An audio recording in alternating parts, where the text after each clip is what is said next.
Здравствуйте. Все мы хотим быть счастливыми. Все мы хотим счастья. А почему? Зачем? Что за такой закон природы, что мы стремимся к счастью? Это дано нам Богом, это карма, это что-то от Вселенной, или это наше чувство? А если наше, то откуда оно берется? Что такое счастье? Вы можете взять 100 писателей, 100 словарей, 100 философов и посмотреть, а что такое счастье и как его достичь. И вы получите 300 рецептов, разных рецептов. Так что такое счастье? Мы каждый из нас знает, что такое счастье. Мы его ощущали, мы знаем, что вот это чувство и есть счастье. А что это? Почему оно вообще появляется? Какими законами природы, какими законами организма, нервной системы оно определяется? Вы будете удивлены. Но этот закон называется закон Ома для параллельных цепей. И именно он определяет, насколько мы счастливы. Это канал «Аппаратная психотерапия», и я ее автор и ведущий, доктор Родион Кузнецов. Вот уже четверть века я занимаюсь математическим моделированием нервной системы. И на этом канале я знакомлю вас с прикладным значением этой модели. Каким образом законы работы нашей нервной системы могут влиять на нашу жизнь? Каким образом они влияют на нашу жизнь? Как они могут помочь нам достичь успеха, счастья? Прежде чем понять, что такое счастье, а давайте попробуем понять, а что такое вообще эмоции? Ведь счастье – это эмоция. Есть горе, есть счастье, есть ярость, есть спокойствие. Все они присутствуют. И зачастую они присутствуют в нас, и мы можем их испытывать даже в течение одного дня. Так, а чем они определяются?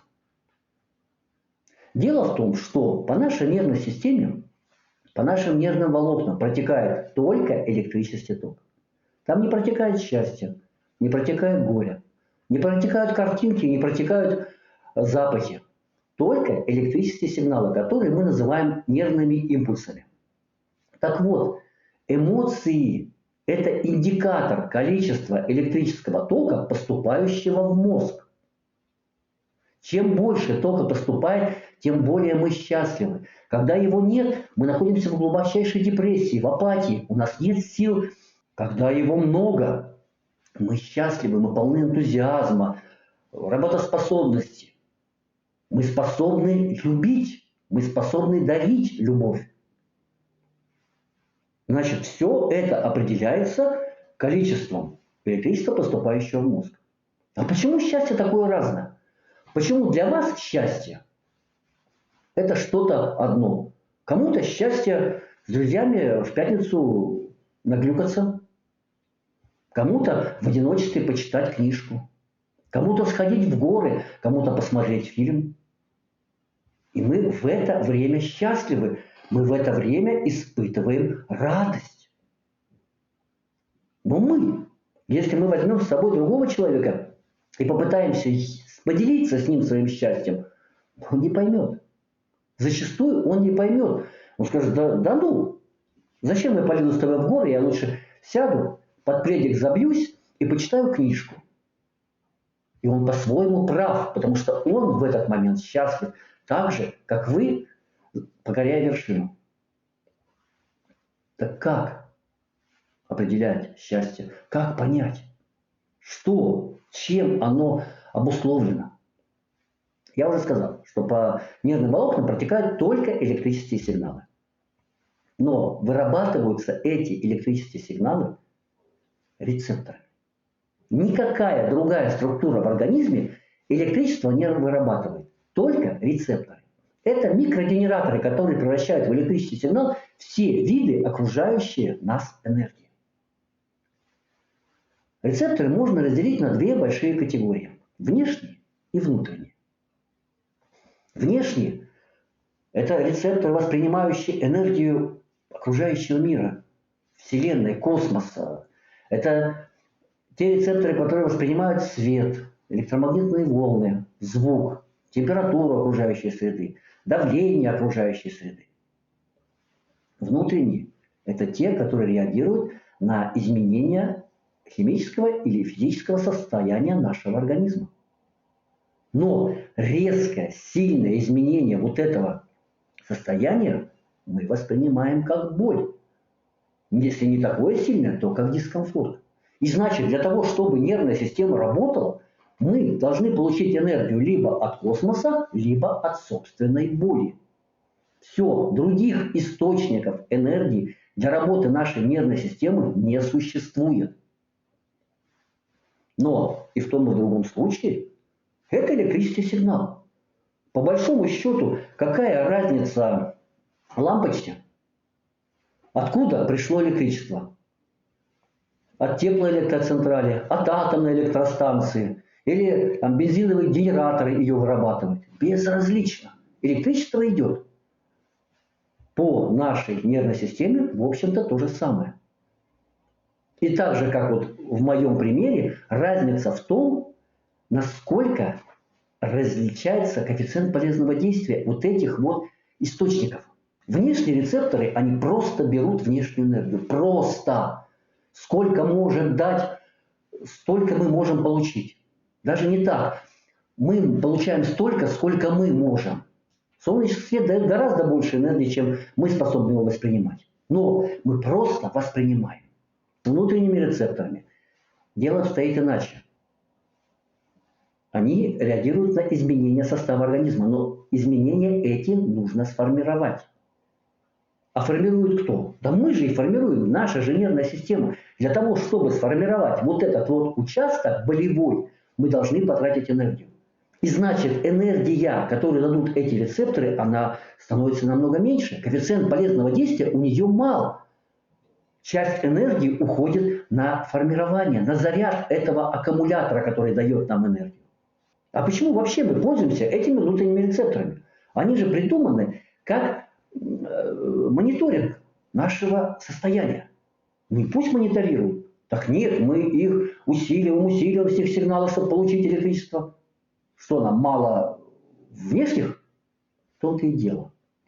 В результате перенесенных заболеваний, травм, сопротивление нервных волокон, путей увеличивается, электрическое сопротивление увеличивается, и энергия, которую мы получаем от внешних рецепторов, становится недостаточной. И организму волей-неволей приходится добавлять энергию внутренних рецепторов. И мы пользуемся своей болью для того, чтобы работало все. А при чем тут вообще счастье? Я уже сказал, чем больше энергии поступает, тем лучше, тем мы более счастливы. А куда она поступает?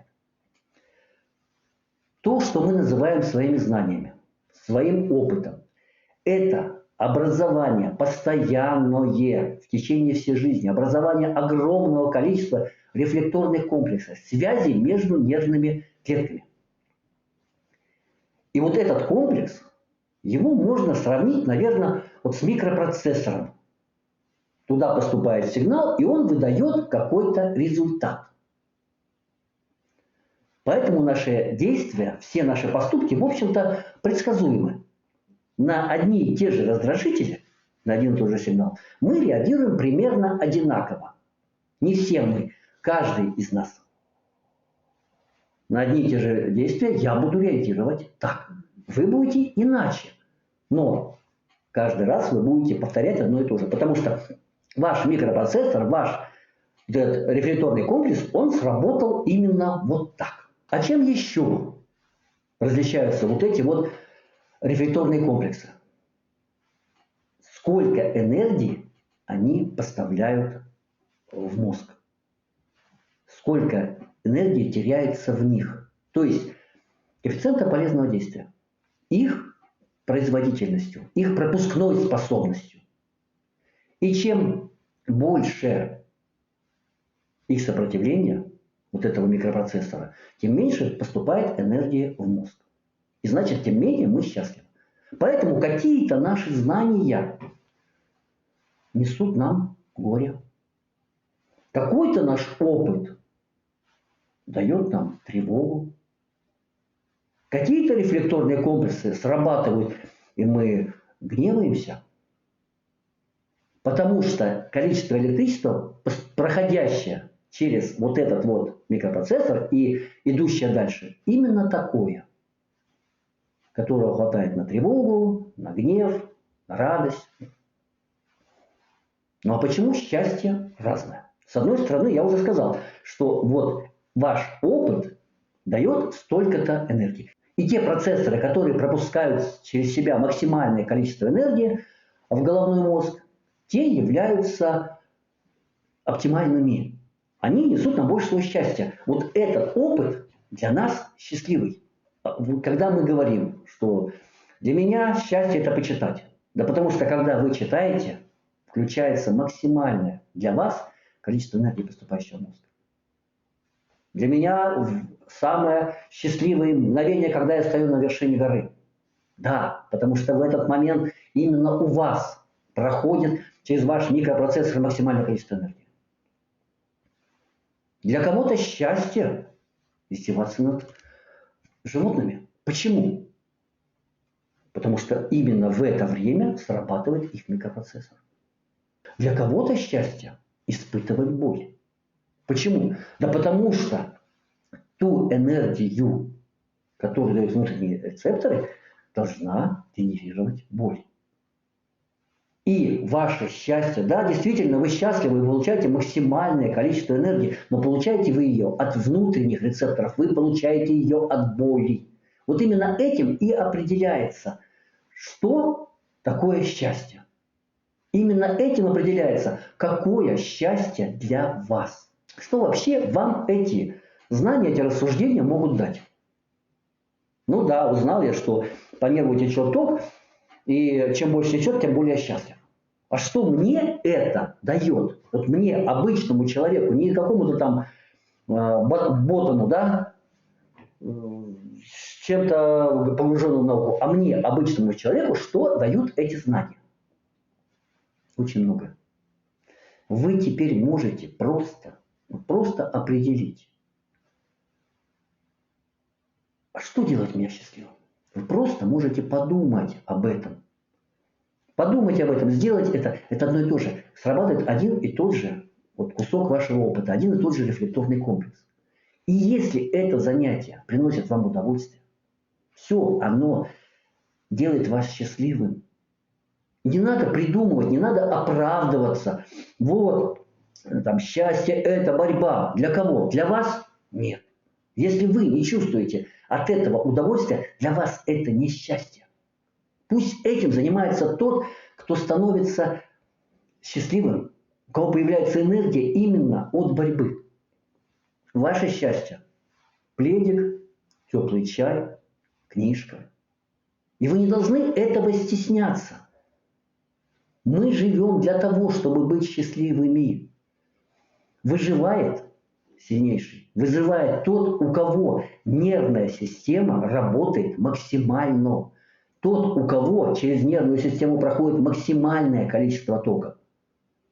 Почему вы думаете, что там тот же самый ученый, сидящий в теплом кабинете, не испытывающий никакого восторга от бегания по там, дорожкам парка или по лазанию там, по горам, что он менее счастлив? Что он меньше способен дать себе, окружающим, миру? Да нет. Если он от этого счастлив, он этим занимается. Что, Достоевский дал мало миру? Посмотрим его книги. Они депрессивные, но тем не менее он их писал большое количество. Он делал это с удовольствием. И именно поэтому мы до сих пор его перечитываем. А что делать, если вот вы считаете, что у вас нет ничего, чтобы делало вас счастливым? Ну как? Я не хочу ходить по улице. Мне тоскливо лежать дома. Я не хочу читать, я не хочу смотреть. Я вот тупо перелистываю шортики на ютубе. Просто потому, что у меня нет сил даже думать. Вот эти 30 секунд внимания мне достаточно. Что делать? А я тоже хочу быть счастливым. Я хочу жить. Это нормальное состояние живого организма. Быть счастливым.